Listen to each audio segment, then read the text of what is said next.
আসসালামু আলাইকুম। আমি কামরুজ্জামান। নতুন একটা ভিডিওতে আপনাদেরকে স্বাগতম। আজকের ভিডিওটার শিরোনাম হচ্ছে এরকম যে, আমাদের সৃষ্টিকর্তাকে ভালোবাসার সত্ত্বেও আমরা কেন তার প্রার্থনা বা ইবাদত থেকে এত দূরে সরে যাচ্ছি? তো এই সমস্যাটা আমার বা আপনার একার না। আমার মনে হয় যে প্রত্যেকটা মানুষেরই আমাদের আশেপাশে যারা আছে, তাদের জীবনের কোনো না কোনো সময় এই অভিজ্ঞতার মধ্যে দিয়ে গিয়েছে যে অপরাধবোধে ভোগা। যে আল্লাহকে আমি ভালোবাসি তারপরও কেন তার ইবাদত আমি করছি না? তাহলে কি আমি আল্লাহর থেকে দূরে সরে যাচ্ছি? তো এই ভিডিওটার উদ্দেশ্য সেই সকল মানুষকে অভিযুক্ত না করা, বরং তার পিছনে আসলে এই দূরত্বের পিছনে কি বিষয় কাজ করতে পারে, সেই কারণগুলো খুঁজে বের করার।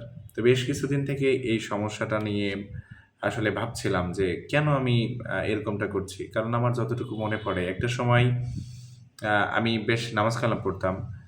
তখন আমি ইন্টারমিডিয়েটে পড়ি এরকম সময়। তো মেস থেকে যখন বাসায় আসতাম, তো মাঝপথে যদি আজান দিত, তাহলে গাড়ি থামিয়ে আমি কোনো একটা মসজিদে গিয়ে সেখানে নামাজটা শেষ করে তারপর বাসায় যেতাম। তো সেই জায়গা থেকে আজকে আমি কেন এরকম অন্যমনস্ক? তো এই বিষয়টা নিয়ে মাঝে মাঝে অপরাধবোধ হয়। তো যেই কয়টা কারণ খুঁজে পেয়েছি, আমি জানি না কারণগুলোর সাথে আপনি একমত হবেন কিনা?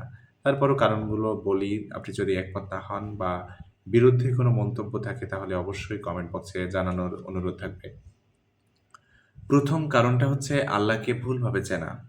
আমরা যখন ছোট ছিলাম, আমাদের আশেপাশের মানুষ, আমাদের পরিবার-পরিজন বা সমাজের মানুষ আমাদেরকে এভাবে আল্লাহকে চিনিয়েছে যে, তুমি যদি মিথ্যা কথা বলো, তুমি যদি কোনো পাপ করো, তাহলে আল্লাহ তোমাকে জাহান্নামের আগুনে চিরদিন পোড়াবেন। তো এইভাবে আমরা আল্লাহকে চিনেছি। তো এটার ফলে কি হয়েছে? আমরা যখন কোনো কিছু ভয় থেকে কোনো সম্পর্ক তৈরি করার চেষ্টা করি, সেই সম্পর্কটা আসলে সুস্থ, স্বাভাবিক বা মন থেকে টান এরকম অনুভব হওয়াটা যৌক্তিক না। কারণ যেখানে ভয় আছে সেখানে একটা মানসিক চাপ তৈরি হয়। আর চাপ থেকেই তৈরি হয় আসলে মানসিক দূরত্ব। তো এই জায়গাটাতে আমার মনে হয়েছে যদি আমরা ভয় বা বিচারক হিসেবে না চিনে আমরা যদি পালনকর্তা হিসেবে চিনতাম যে আমাদের জীবন চালানোর জন্য যে গুরুত্বপূর্ণ শ্বাস-প্রশ্বাস নিচ্ছি, আমরা যে খাদ্য আহার করি, আমাদের প্রয়োজনীয় যত যা কিছু নিয়ামত সবকিছুই দিচ্ছেন আমাদের সৃষ্টিকর্তা। তাহলে কিন্তু তার প্রতি আমাদের একটা কৃতজ্ঞতাবোধ ভিতর থেকে আসলে চলে আসতো অটোমেটিকলি। তখন আমরা তার প্রতি আরো অনেক বেশি কাইন্ড হতে পারতাম। অনেক বেশি আ তার প্রতি শ্রদ্ধাশীল হতে পারতাম। কিন্তু সেই জায়গাটাতে আমরা চিনেছি কিভাবে? একটা ভয়ভীতি বা ত্রাস দিয়ে।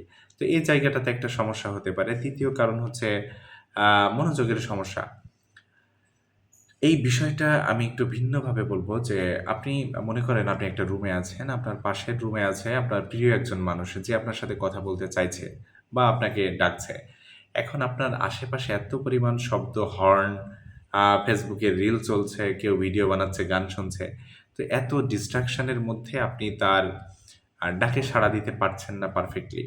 তো আমাদের ক্ষেত্রেও এরকম হয়েছে। আমরা আমাদের পার্থিব জীবন নিয়ে এত ব্যস্ত হয়ে পড়েছি। কাজ, প্রফেশন, চাকরি এটা সেটা। আমাদের সৃষ্টিকর্তার নিয়ে ভাবার সময় আসলে নেই। আমরা সারাদিন Facebook এ স্ক্রল করছি, রিল বানাচ্ছি, কনটেন্ট বানাচ্ছি। তারপরও ৫ টা মিনিট বা ১০ টা মিনিট বা ০.৫ ঘন্টা সময় সৃষ্টিকর্তাকে দিতে পারছি না, তার ইবাদত করতে পারছি না। তো এই মনোযোগহীনতার কারণেই আমাদের আরেকটা দূরত্ব তৈরি হতে পারে। আরেকটা কারণ হচ্ছে অভ্যাস, অর্থাৎ অভ্যাস না করা। হয়তো আপনি ছোটবেলায় নামাজ কালাম পড়তেন, আপনার বাবার সাথে আপনি মসজিদে যেতেন, আপনার দাদার সাথে মসজিদে যেতেন। তো এটা যখন আস্তে আস্তে আপনি বড় হয়েছেন, আপনি আপনার লেখাপড়া, আপনার কর্মব্যস্ততা, আপনার চাকরি, এই সকল বিষয় নিয়ে আপনি তখন অনেক বেশি ব্যস্ত হয়ে গেছেন।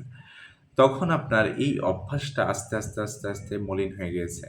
এখন দীর্ঘদিন এই অভ্যাস না থাকার ফলে এখন যেটা হয়েছে আপনি ওই অভ্যাস যখন করতে যাচ্ছেন সেটা আপনার জন্য অনেক বেশি কঠিন হয়ে যাচ্ছে।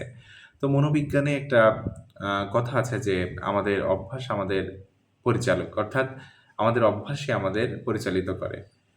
তো এই অভ্যাস না থাকার কারণেও আসলে এই দূরত্বটা তৈরি হতে পারে। আরেকটা কারণ আমার কাছে মনে হয় যে এটা খুবই গোপন একটা কারণ এবং খুবই শক্তিশালী একটা কারণ। সেটা হচ্ছে নিজেদেরকে যোগ্য মনে না করা।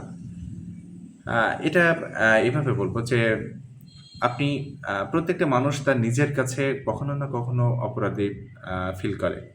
তো আপনি ভাবছেন আমি সারাদিন এটা করছি, সেটা করছি, এই অপকর্ম করছি, এই পাপ করছি। আবার যদি আমি এখন উজু করে নামাজ পড়তে যাই, এটা একটা ভণ্ডামি। তো এই ভণ্ডামিটা আসলে করা যাবে না। এটা একটা আসলে ছলনা ছাড়া আর কিছুই না। আ এই ভেবে আপনি ভাবছেন যে আমি আগে নিজেকে শুধরাই তারপরে আমি নামাজ কালাম করব। কিন্তু এটা আসলে যৌক্তিক কোনো কারণ না। আচ্ছা, এই যে আপনি এটা ভাবছেন যে এটা একটা ভণ্ডামি, এইভাবে আসলে নামাজ পড়লে আল্লাহ আরো অখুশি হবেন। এই যে আপনার উপলব্ধি, এটাও কিন্তু একটা বিনয়ের প্রকাশ বলা চলে। আসলে অনুতপ্ত সেই হয় যার একটা কি বলা যায়? সহজ সাবলীল হৃদয় আছে। তো সেই জায়গা থেকে আল্লাহ তো আমাদেরকে এভাবে বলেছে যে, "তোমরা যদি তোমাদের অপকর্ম নিয়ে চিন্তিত থাকো, তো তোমরা চিন্তা করো না। আমি আল্লাহ চাইলে সেটাকে ক্ষমা করে দিতে পারি।" নিশ্চয়ই তিনি এই কথাটা নিষ্পাপ কোনো মানুষের জন্য বলেননি। নিশ্চয়ই সে পাপিষ্ঠ কোনো মানুষের জন্য বলেছেন। তো সেখানে তাহলে আমরা কেন আশাহত হচ্ছি? আমরা কেন নিজেদেরকে অপরাধী ভেবে আসলে স্বয়ং সম্পূর্ণ ভালো মানুষ না হয়ে নামাজ কালাম করা যাবে না, এটা ভাবছি। তো এই যে এতগুলো কথা বলাটা আসলে চ্যালেঞ্জিং ছিল। আমি কয়েকবার ভিডিওটা করার আগে ভাবছিলাম যে এতগুলো কথা আমি কিভাবে বলবো বা গোছালোভাবে বলতে পারবো কিনা। তো এই ছিল আজকের ভিডিও। তো ভিডিওটা আপনার কাছে কেমন লাগলো? এবং আপনার যদি এরকম কোনো সমস্যা থাকে এবং তার পেছনে আপনি কি কারণ আ কাজ করছে বলে মনে করেন, কমেন্ট বক্সে অবশ্যই জানাবেন। তো অন্য কোনো দিন দেখা হবে অন্য কোনো কথা নিয়ে, অন্য কোনো টপিকস নিয়ে। আসসালামু আলাইকুম।